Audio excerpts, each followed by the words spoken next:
Alright, this is my Draw My Life project. Very excited about it. Alright, here we go. It all started on August 12th, 1995. It's the day I was born, believe it or not. I was born with curly hair and a happy attitude. My parents named me Frances Pearl Wood because they felt that I had the soul of a 90-year-old woman. And I was a little fat because I weighed 10 pounds 5 ounces, yet I was born on my due date. Oh my god, amazing. So I have an older brother named Evan, an older sister named Claire, and I also, like most people, I have a father named Dad, and a mother named Mom, who deserves capital letters just like everybody else. Alright, so I was raised on a heavy dosage of sarcasm, and we would be so fucking mean to each other and so ridiculous. I can't emphasize sarcasm enough. That's where most of my comedy comes from.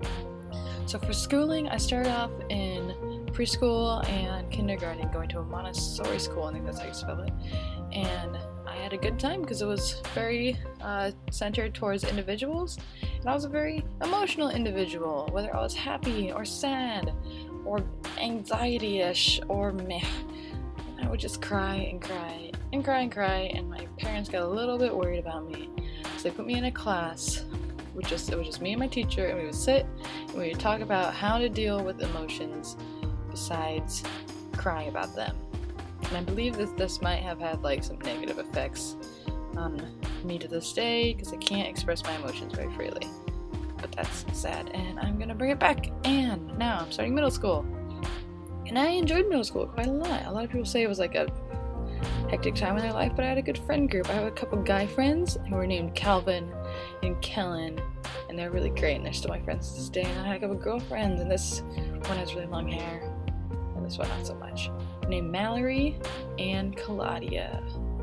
Very diverse names.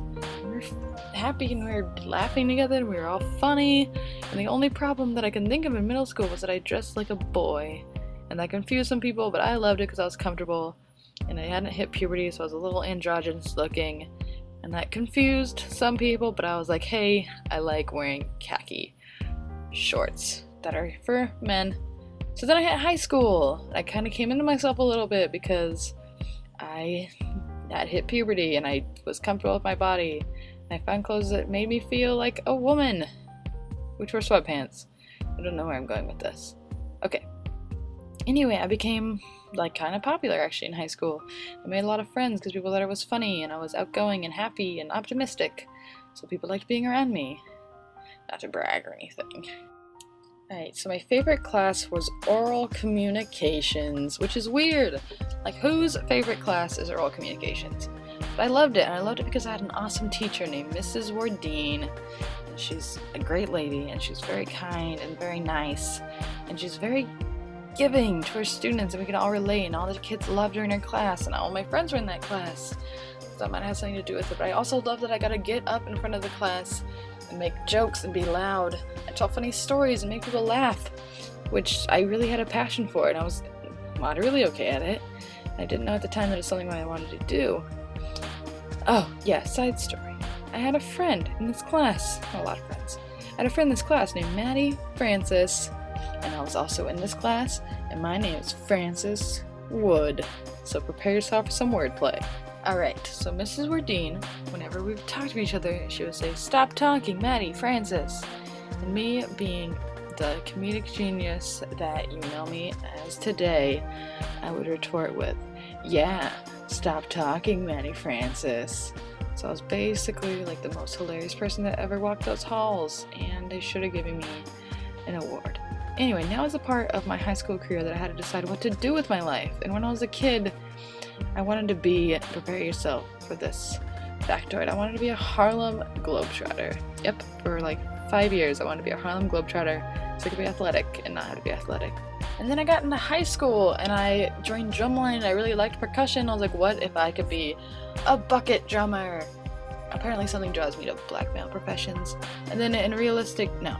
and like actually like a career, I was like, what if I could be like a pastry chef and just bake all day? And I pondered this for a while, and I was like, yeah, I could work at a bakery and be happy and get up at 3 o'clock in the morning and bake for people and get really fat, I realized, because I can't help myself around sweets. About half of the stuff that I create actually gets into the oven, the rest of it I just eat. And we know I have a fat gene because I was fat as a baby, so I didn't want to become fat again, and that is actually my main reason for not being a pastry chef. So, now comes junior year, which was really hard for me. But it didn't start out that way. I started really happy because I went to Second City here in Chicago. I took a summer camp there that was improv and sketch comedy, and it was 2-week intensive, and that was supposed to be the logo for Second City.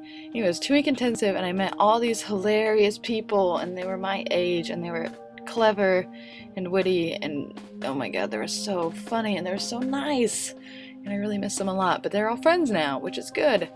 And that was such a great experience for me. But then I got back and things got really shitty all of a sudden. So prepare yourself for some shit. Alright, so my dad, father, and my mother approached me one day and they're like, yeah, you can't really hack it anymore. I mean, we were never really happy to begin with. After 25 years of marriage, which was really hard for me because I'd known them my whole life as being together, and I got really confused because I thought that they were happy, or really just like legitimately happy. And then, so that was really bad. And then things got worse because my mom, who struggles with depression a lot, she got really sad because of the divorce. And my brother, who also struggles with depression, got really sad. And then luckily they're much better now. And that's actually one of the reasons why I wanted to pursue comedy, is because I want to make people happy and not sad. Alright, and things get shittier, actually, surprisingly. And I get my driver's license, which in theory seems like a great idea. Yep, I'm settling. That's my car. So it's my first day driving to school. I was so excited. I was like, I'm going to stop at the gas station. But no, because I got T-boned by a lady, and I had to pay for the repairs. And I had just gotten a job, so that was out like $1,000. And all that shit happened in 2 months, which are probably the worst 2 months of my life. So I had 2 options. Well, probably more, but these 2 I had. So be sad or ignore the problem. And me being passive, I chose ignore the problem.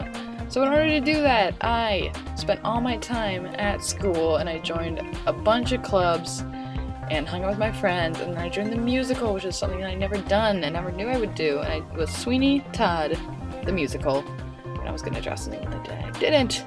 I got cast as a character named Tobias, where she kills Sweeney Todd, not to ruin anything, but he was a little boy, emphasis on little boy, so I had to tie my hair up and wrap my chest, and that was very uncomfortable, but also extremely fun, and I made a bunch of friends. So I thought to myself, what if I could get paid for performing? And then I thought, I can, because theater school is a thing, and people do that all the time. So then I was like, well, do I want to go to one of the art schools in Lincoln, Nebraska, which is where I'm from? But that city has almost no opportunities outside of just the school, so I was like, no, not that. So then I was like, do I want to go to a conservatory? Because that seems like a thing to do. That requires a lot of experience. And then I was like, oh my god, I'll just go to LA. My parents were like, no! So then I did some research and I found Columbia College, Chicago. And everyone knows what that is. Anyway, so then I thought to myself, what do I want to do? Do I want to be an actor?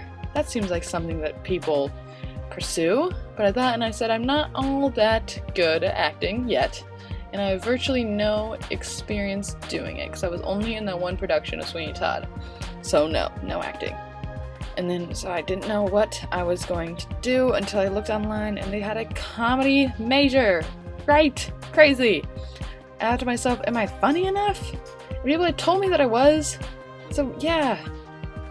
But do I love it? Do I love comedy enough to study it? Yes! It brings light to my life, and most importantly, could I be happy being a comedian? And I thought to myself, and I thought, I feel like that would be the thing that would make me the happiest, and it would make other people happy. Maybe not everybody, because I'm not that funny. Improv joke. Who says I'm not funny? Okay. Now I'm gonna draw a really shitty skyline of Chicago. So my mom and I came and we visited the campus, and it was absolutely amazing. And I had never really been to Chicago before, but I absolutely fell in love with the city and the campus and every opportunity that was held within those two things. So I thought, I'm gonna go to college and I'm gonna study comedy, I'm gonna have fun, I'm gonna do improv, I'm gonna make friends. And all of those things have happened so far, and I've not been disappointed in the slightest. So I started out as this sad little fatty baby who cried all the time and was very sensitive, and I turned into like funny and comedic and a woman who wears glasses and looks like Tina Fey sometimes. And I can make people laugh, and I can't wait to see what life brings me next. I hope you enjoyed this, by the way.